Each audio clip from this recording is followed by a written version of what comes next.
वकील फतेहराम मीणा ने पैरवी की है। पुलिस पर गलत तथ्य पेश करने के आरोप लगाए गए हैं। स्पेशल पीपी ने जमानत निरस्त की अर्जी लगाई थी। स्पेशल पीपी ने जमानत की शर्तों का उल्लंघन इसे बताया है।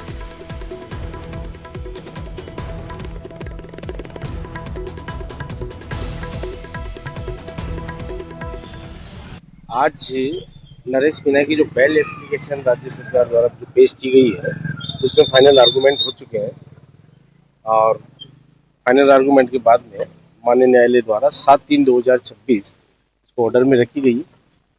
जो भी ऑर्डर होगा 7/3 बात सामने आई है कि देखो ये बेल कैंसिलेशन का प्रार्थना पत्र पीपी की ओर से एसएचओ नगर कोर्ट ने पेश किया था और उसमें झालावाड़ की एफआईआर का उल्लेख करते हुए कहा था कि सब नरेश ने ऑनरेबल हाई कोर्ट की कंडीशन का उल्लंघन किया है। उसी के परस्यूएंस में यहाँ इन्होंने बेल कैंसिलेशन लगाई थी, लेकिन जो बेल कैंसिलेशन में इन्होंने ग्राउंड लिए थे और उसके बाद में यहाँ आकर के इन्होंने कहा था पुलिस की ओर से इन्होंने कहा था कि सब उसमें चार्जशीट पेश हो गई है। तो उसके बाद में मैंने यहाँ प्रार्थना पत्र लगाया था कोर्ट के सामने कि आज दिन तक इन्होंने कंसीलमेंट ऑफ फैक्ट किया है, वहाँ चार्जशीट आज दिन भी पेश नहीं हुई। उसके बाद में कोर्ट ने भी वहाँ से रिपोर्ट तलब की थी।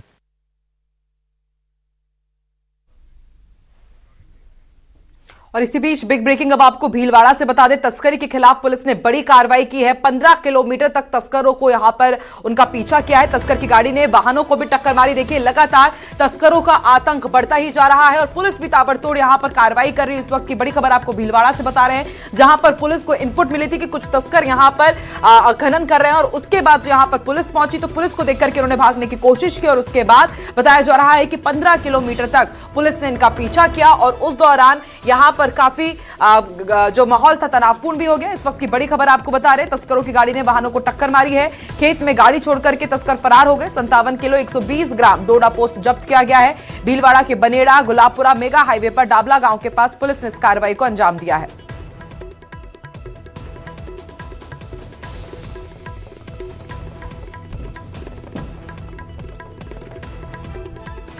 आज सदन में राजस्व विभाग की अनुदान मांगों पर चर्चा के दौरान माहौल गर्मा गया। शिव विधायक रविंद्र सिंह भाटी ने कहा कि बाड़मेर, जैसलमेर और फलौदी क्षेत्र सबसे बड़ा लैंड बैंक है। उन्होंने ओरण और गोचर भूमि के संरक्षण का मुद्दा भी उठाया और सरकार पर विकास के नाम पर जमीन आवंटन पर सवाल खड़े किए। साथ ही सोलर प्रोजेक्ट और भूमि नीति पर स्पष्ट पॉलिसी लाने की मांग की। तो वहीं विधायक अंशुमान सिंह भाटी ने उपनिवेशन क्षेत्र में सन 1970-80 में भूमि आवंटन के बाद किसानों को साल 2002 के सर्कुलर के गैर खातेदार घोषित करे जाने का मुद्दा उठाया और लंबित खातेदारी अधिकार बहाल करने की मांग की। जिसकी बात हम करते हैं सनातन में करते हैं, अगर ये ओरण गोचर खत्म हो गई तो हमारी वो गोवंश कहां जाएगी। हम जिस अहिंसा की बात करते हैं, सभापति महोदय आपके पीछे हमारे महात्मा गांधी की फोटो है। आज उन्हीं के देश में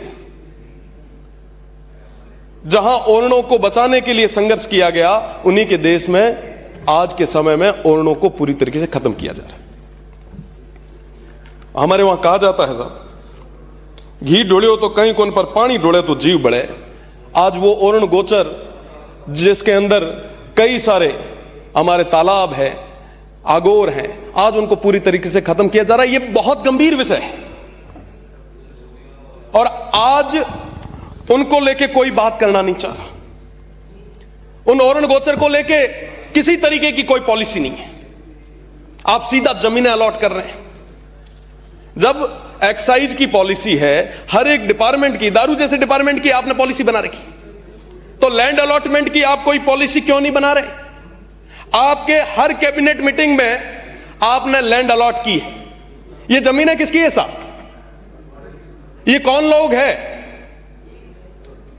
आज विकास के नाम पे उन तमाम लोगों का गला क्यों घोंटा जा रहा है? मैं प्रदेश की सरकार से पूछना चाहूंगा। मैं लाना चाहूंगा कि कोलायत के अंदर जो हमारे उप अधीक्षक कार्यालय है, कोलायत के अंदर जो 2015 में जिसकी जमीन आवंटित हुई, वहां पर भवन निर्माण का कार्य भी चालू हुआ और 2017 के अंदर भवन निर्माण पूर्ण भी हो चुका और वहां पे कार्यालय लगना भी चालू हो गया। परंतु विडंबना देखिए, 2020 के अंदर 22/10/2020 को महाजन फील्ड फायरिंग के विस्थापितों के नाम पर वो ही सीओ की ऑफिस की जमीन MFR विस्थापितों को दे दी जाती है, नामांतरण खोल दिया जाता है और उस जमीन का कब्जा देके खाददारी देके जमीन की रजिस्ट्री हो जाती है। ये सिलसिला यहां तक नहीं रुकता। नया नामांतरण खुलने के बाद कुछ ही दिनों के अंदर 5000 स्क्वायर मीटर के अंदर उस भूभाग को कमर्शियल लैंड यूज में दिखाते हुए उस जमीन के ऊपर अलग अलग